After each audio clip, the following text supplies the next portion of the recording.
Hello, I was just thinking about you guys, writing essays, thinking about James Baldwin and that little Swiss village.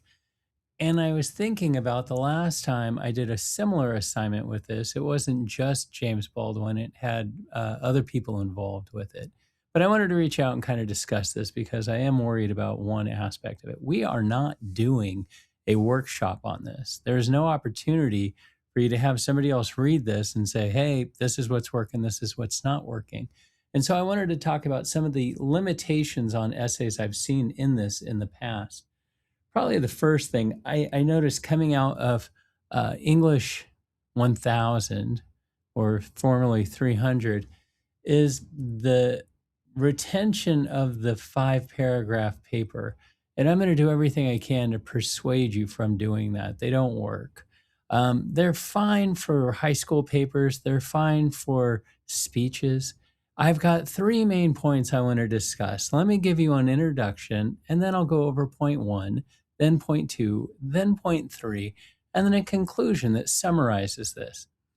It doesn't allow enough opportunity in an essay to actually dive into a topic that can actually be supported with any depth, analysis, sources. Too many times with a 5 paragraph paper, you have 3 main points. Each of them have one little tiny topic sentence. They have maybe one source, one baby source. Sometimes they're window dressing sources. They're not even actually proving anything. And you have that one source that kind of squeaks out some type of support. And then there's like one sentence that attempts to synthesize it. This quote shows that my topic sentence proves my thesis. Now I'm going to move on to the next point. And there's no substance to it. It can't, even at its best, can't stretch beyond a C paper.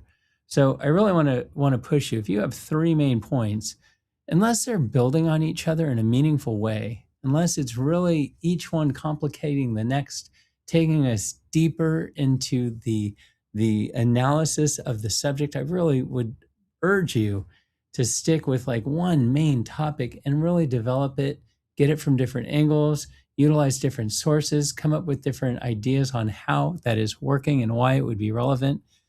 And I'm telling you now because we still have one more week. It's not going to be due till next week. There will be a Canvas page where you can turn this in, and it will be due next Sunday. So we do still have some time.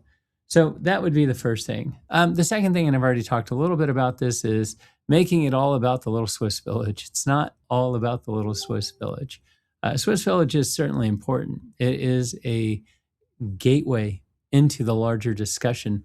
But the key to this is really understanding what the overarching argument that Baldwin is making and really understanding how he is supporting it, how he is articulating or persuading us with his examples, and whether or not that stacks up. It is a powerful piece.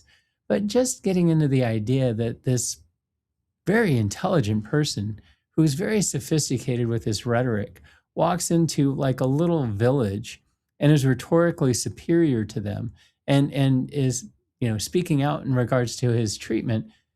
It's kind of soft. There's not a lot there. They're not prepared for him. Yeah, it's dirty pool on his part because he's walking into an unsophisticated village that never asked for him to come there. They didn't ask, hey, come here so we can judge you and touch your hair and be mean to you.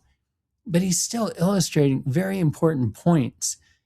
It's not lost that this works extremely well for the larger conversation and the larger picture of how this encapsulates racism as he kind of sees it in its post-colonial spectrum. So I really want to urge you, I just wanted to reach out that 2 things. One, don't write a 5 paragraph paper, even if the paragraphs are really long and you go a little more in depth than you normally would.